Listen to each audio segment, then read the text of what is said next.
थी कि लल्लन सिंह के साथ 10 विधायक जो है आरजेडी में जाने की तैयारी में थे। अब तो वो फ्लोर सिंह के साथ 10 विधायक जो है आरजेडी में जाने की तैयारी में थे। अब तो वो फ्लोर टेस्ट होगा उसका। आखिर नीतीश बाबू को मुख्यमंत्री पद की कुर्सी से ऐसा क्या मोह है कि राजनीतिक विचारधाराओं को लात मार देते हैं, जो अपनी बातें कहते हैं उससे पलट जाते हैं। विरोधी उनको पलटू राम कहते हैं। आरजेडी के जब लोग होते हैं, जब वो बीजेपी के साथ रहते हैं तो आरजेडी के लोग पलटू राजा कहते हैं। जब वही नीतीश आरजेडी के साथ आते हैं तो बीजेपी के लोग उनसे खफा होके कहते हैं नीतीश बाबू का कोई भरोसा नहीं है। अब नीतीश बाबू को अमित शाह जाकर के बिहार में रैली के करते वक्त मंचों से बोले थे कि लल्लन बाबू और नीतीश बाबू भाजपा के लिए आपके दरवाजे बंद हो चुके हैं। लेकिन ऐसी क्या है कि 24 चुनाव के ठीक पहले नीतीश बाबू को एक बार फिर से बिहार में बीजेपी के साथ मुख्यमंत्री बनना है। मेरे साथ एक युवा मौजूद है, समझेंगे क्या सोचते हैं ये और क्या बिहार में जो हो रहा है, बिहार में लोकतंत्र के लिए अच्छा हो रहा है या क्या हो रहा है, समझेंगे। शुभ नाम आपका? अनुभव कुमार। अनुभव जी, क्या लगता है इस बार बिहार में जो हो रहा है लोकतंत्र के लिए क्या है, ये क्या संदेश है? ये लोकतंत्र के मुंह पे बहुत बड़ा थप्पड़ है ये।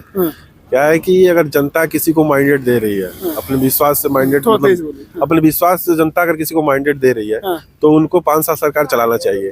ये नीतीश कुमार का बहुत ही मतलब खराब व्यवहार है जनता के प्रति। अगर वो सरकार में है, अगर भाजपा के साथ समझौता है उनका, तो भाजपा के साथ 5 साल सरकार चलाए और जो काम करना है काम करे, फिर जनता के बीच में आए तो उनका रिजल्ट सामने होगा। ये हर दूसरे साल ये अपना पाला चेंज कर रहे हैं और जनता के मुंह पर तमाचा मार रहे हैं।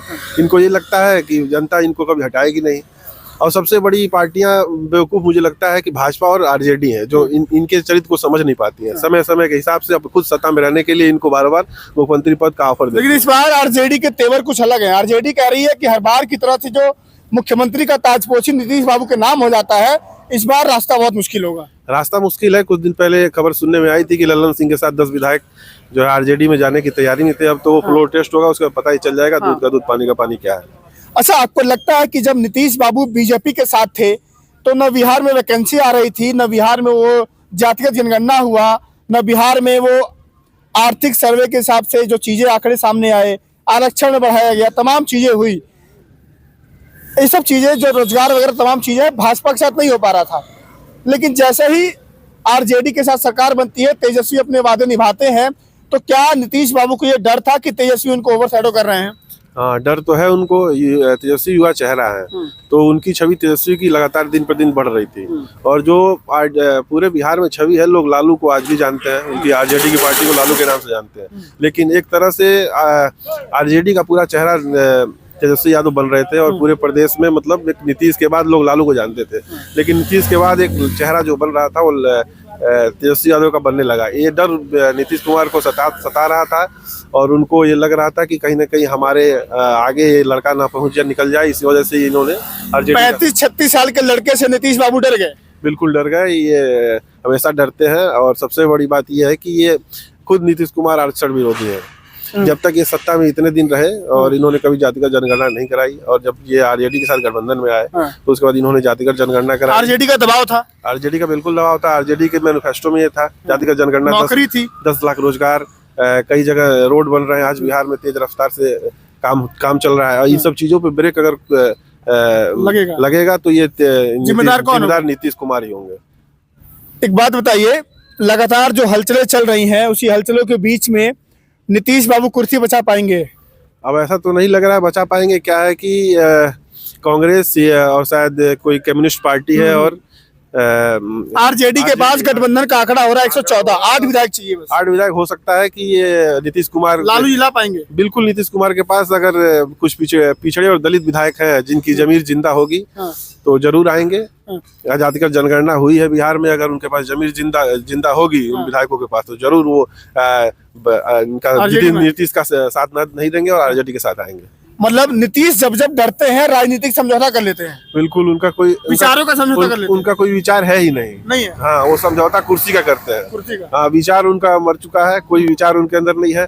उनकी कोई कभी वो आरएसएस को गाली देते हैं तो कभी लालू यादव की विचारधारा को गाली देते हैं। समय समय अपना पाला बदलते हैं, सिर्फ कुर्सी बचाने के लिए उनके पास कोई विचार नहीं है। विचार उनका मर चुका है। राज्यों में देखा जाता है जब 3 पार्टियां होती है तो एक पार्टी किंग मेकर की भूमिका में होती है। उसके पास सीटों का आंकड़ा बहुत कम होता है लेकिन वो किंग मेकर बनती है। लेकिन नीतीश बाबू के पास बिहार में आरजेडी और बीजेपी के बाद सबसे कम सीटें हैं विधायकों की। लेकिन नीतीश बाबू किंग मेकर नहीं, खुद किंग बन जाते हैं। 9वीं बार मुख्यमंत्री पद की शपथ लेने जा रहे हैं। नीतीश बाबू का कुर्सी मोह, क्या उनके राजनीतिक करियर को इस बार वाला जो दांव खेले हैं अपने ही जाल में फंस चुके हैं, या इस बार जो आरजेडी के साथ सरकार में आकर के जो तमाम काम हुए हैं, ऐतिहासिक काम हुए हैं, देश में 1935 के बाद पहली बार जातीय जनगणना हुई, आंकड़े सामने आते हैं, पिछड़ों को आरक्षण लाया जाता है, नौकरियां दी जाती हैं, शिक्षकों की भर्ती यूपी से लेकर के पूरे देश भर के शिक्षक बिहार जाते हैं, बिहार रोजगार देने वाला राज्य बनता है। तेजस्वी की छवि के आगे निकल रही थी।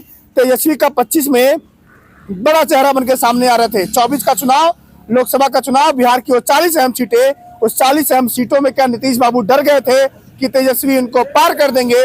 क्या कोई और काम है? क्या बीजेपी ने नीतीश बाबू का कोई नस पकड़ लिया है? तमाम खबरें हैं, अटकलें, राजनीतिक अटकलें हैं, जल्दी विराम लग जाएंगी। 1 या 2 दिन की बात है, लेकिन नीतीश बाबू कैसे नेता है आप लोग बताइएगा। फिलहाल के लिए नमस्कार।